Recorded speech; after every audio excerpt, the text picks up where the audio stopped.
The following is a production of Neural Network Media and is completely AI generated. It is intended for entertainment and educational purposes only. Look,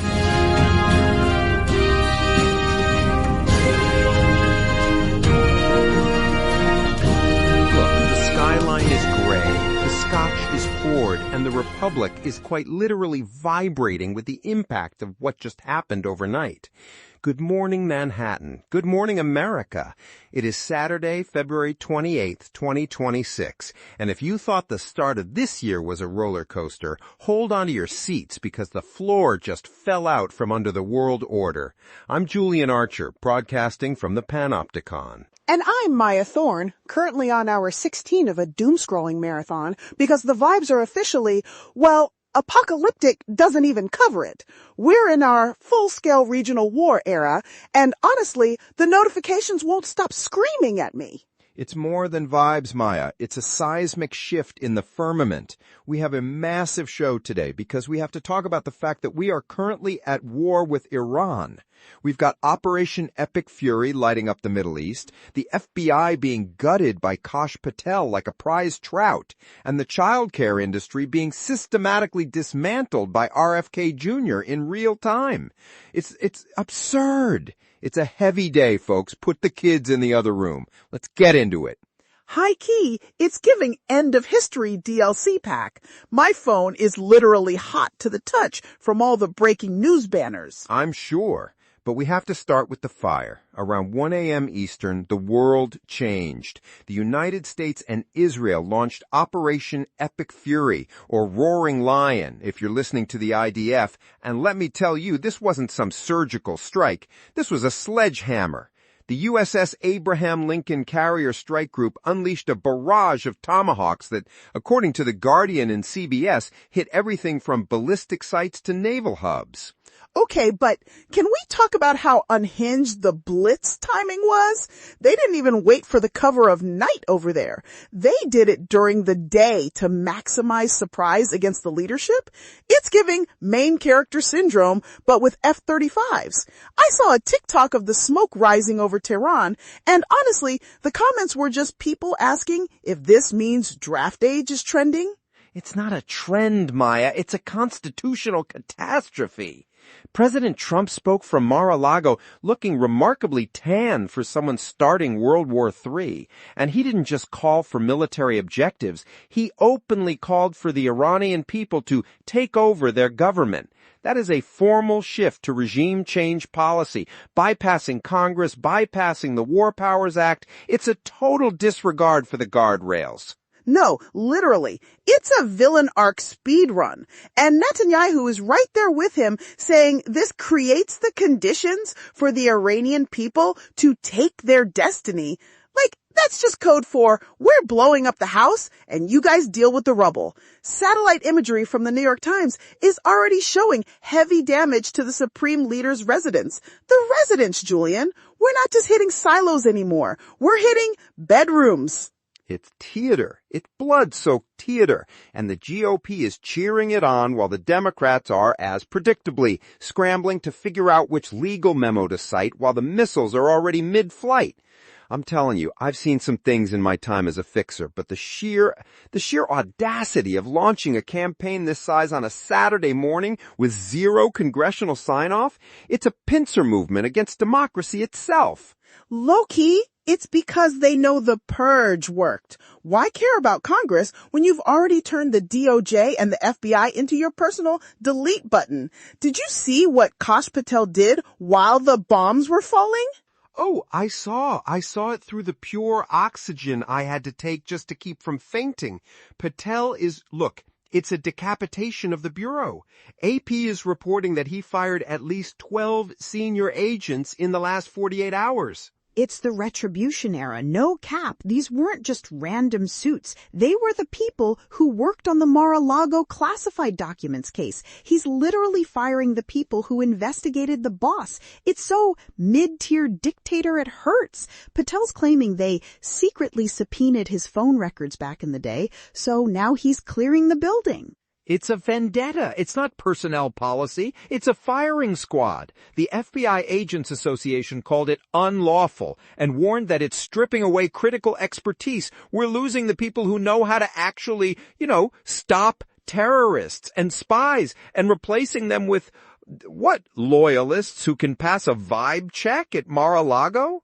Basically, it's giving NPC energy in the hallways of the Hoover building. If you don't have the red hat, you don't have a badge. And it's not just the FBI. My feed is blowing up about these loyalty tests for tech firms too. If you won't waive your ethical guardrails for the admin, you're blacklisted. It's a total consolidation of the state. It's a purge, Maya. Call it what it is. Look, I gotta say, this is what happens when you treat the government like a private equity firm you're trying to strip for parts. They're right-sizing the republic into a shape that only serves one man. And while they're busy firing G-men, they've left the rest of the government to rot, which brings us to the DHS. Oh, you mean the 15 days to flatten the paycheck era? Precisely. We are 15 days into the partial DHS shutdown, and today, Saturday, the 28th, is the day that the reality hits the bank accounts. 61,000 TSA workers are opening their apps and seeing partial pay, only the hours they worked before the February 14th lapse. It's so chuggy of the government to just not pay the people making sure our planes don't fall out of the sky. I saw a thread from a TSA agent in Baltimore who said she's already at a food bank. A food bank, Julian, and spring break starts in a week. 6 million people are supposed to fly, and the people checking the bags can't afford rent. It's because the Democrats have finally, bless them, they found a spine. They've drawn a hard red line because of the Minneapolis shootings. Remember we talked about this, the Operation Metro Surge disaster, where federal agents killed Alex Peretti and Renee Good? The Democrats are demanding a 10-point reform package for ICE and CBP, and the GOP is saying, no, fund the wall or the TSA gets it. It's giving hostage situation, and low-key, I'm with the Dems on this one, even if it's a flop for the workers right now. You can't just have federal agents rolling into Twin Cities like they're in a Call of Duty map and killing nurses and poets. I'm still stuck on the Metro Surge vibes. 3,000 agents occupying a city? That's not policing. That's an expansion pack for authoritarianism. It's a federal invasion, Maya. I've called it that since December. And now AFGE Council 100 is saying blue flu is coming. If these workers miss the March 14th check, which will be a $0 check, the aviation system will collapse. But look, speaking of finding a spine, we have to talk about what's happening in North Carolina. The primary is Tuesday, and the battle for the soul of the party is reaching a fever pitch. Okay, so NC04 is the only thing on my For You page right now. It's Nita Alam versus Valerie Foushee. It's the progressive queen versus the establishment NPC. Alam is out here talking about fighting oligarchy and abolishing ICE, while Foushee is talking about committee seniority. It's literally a battle between doing something and sitting there. Now, wait a minute. Foushee has 30 years of experience. She's backed by Roy Cooper. She knows how to bring home the bacon for the research triangle. You can't just vibe your way into a congressional appropriation, Maya. Oh, spare me the experience talk, Julian. Alam is 32. She's a former Bernie staffer, and she's actually calling out the AI data center project in Apex. Did you see the news on that? She's lambasting Foushee for co-chairing the AI caucus while these data centers are sucking up all the local water and power. It's a moral reset versus business as usual. It's populism versus pragmatism, and I'm telling you, North Carolina is the microcosm for the whole 2026 midterm cycle.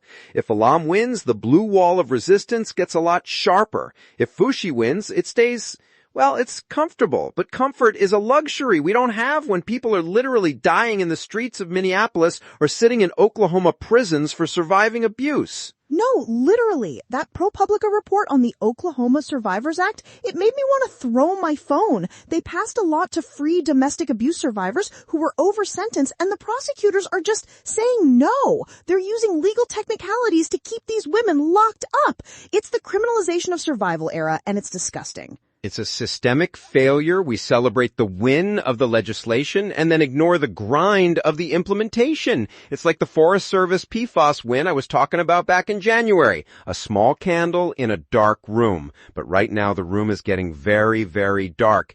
Speaking of things that keep the lights on, we have to take a quick second here. Look, Independent media like this doesn't just manifest out of the ether. It takes real human work to build the infrastructure. We are 100% here because of the vision and the grind of our creator, Eric Christensen, at Neural Network Media.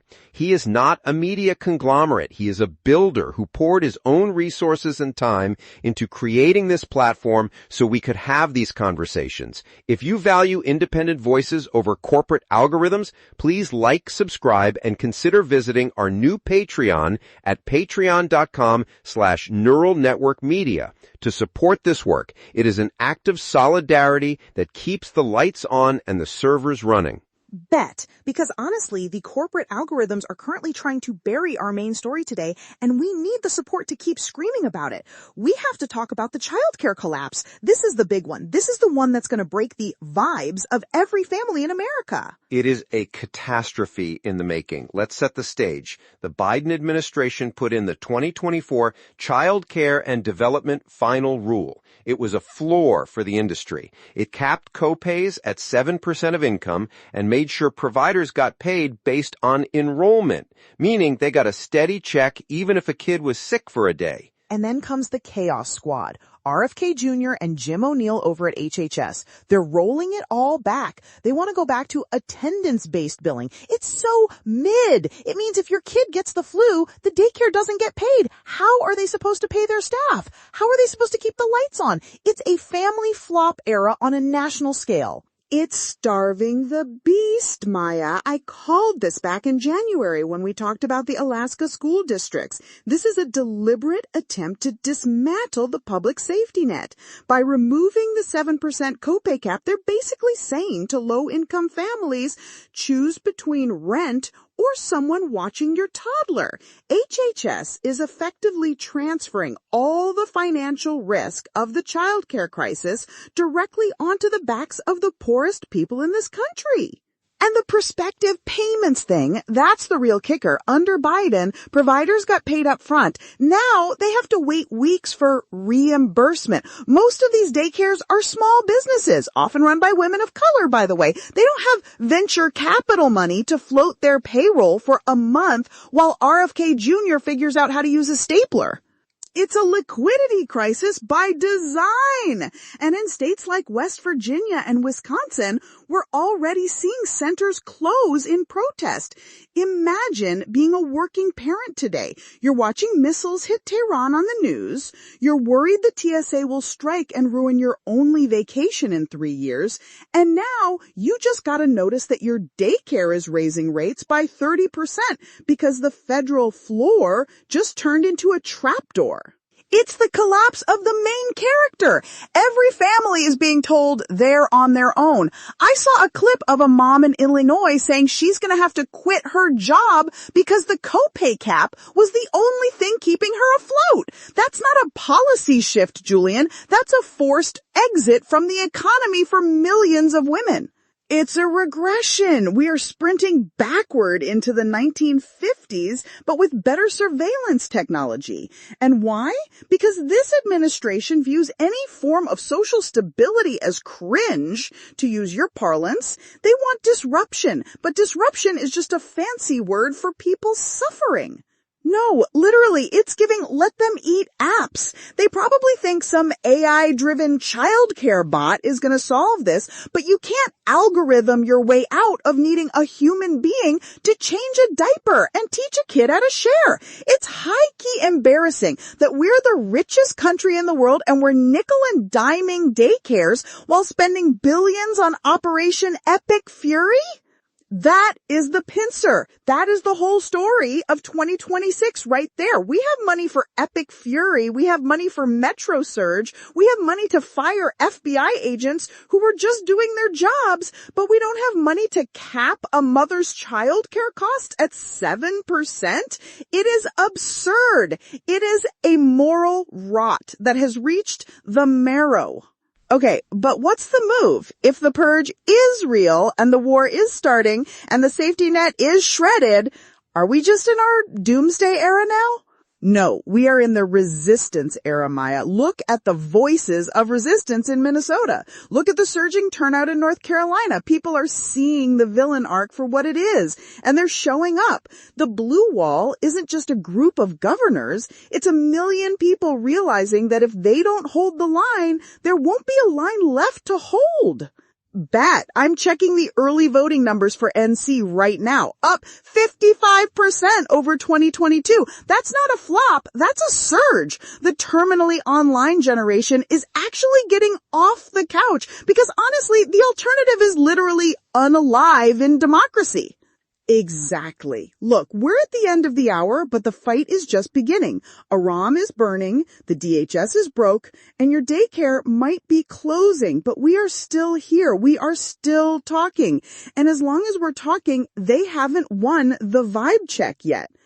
No cap. My screen time might be 14 hours today, but 12 of those are going to be tracking the resistance. Don't let the NPC energy get you down, guys. The ratio is coming for the administration one way or another. I love it. From the Panopticon in Manhattan, I'm Julian Archer. And I'm Maya Thorne. Stay high-key informed, stay low-key furious. And for God's sakes, keep your eyes on the horizon. We'll see you Monday, if there's still a Monday. Julian, that's cringe. It's theatrical, Maya. Good night, America.